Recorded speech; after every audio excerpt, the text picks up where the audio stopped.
নবীর আদরে হায় হযরত ফাতিমা রাদিয়াল্লাহু তাআলা আনহা ইন্তেকাল করলেন।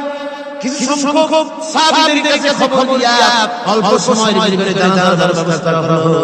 হযরত আবু যর গিফারি রাদিয়াল্লাহু তাআলা কবরের ভিতরে গেলেন। কবরের ভিতরে গিয়া হযরত আবু যর বলেন, কবর তোর ভিতরে আজকে কাকে রাখবো, তুই তা জানিস নাকি?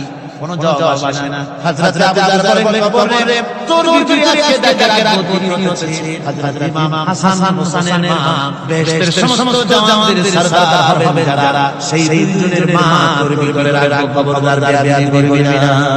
কোন জবাব না হয় হযরত আবু যর বলেন, ওগো কবরের মাটি, তোর ভিতরে কাকে রাখবো জানিস? আসাদুল্লাহিল আলিম, দুনিয়ার সমস্ত কাফেরদের বিরুদ্ধে আল্লাহ রাব্বুল আলামিন যাকে বাগ বানিয়ে পাঠালেন, সেই হযরত আলী তার স্ত্রী রেখে যাব, খবরদার বেয়াদবি করবি না।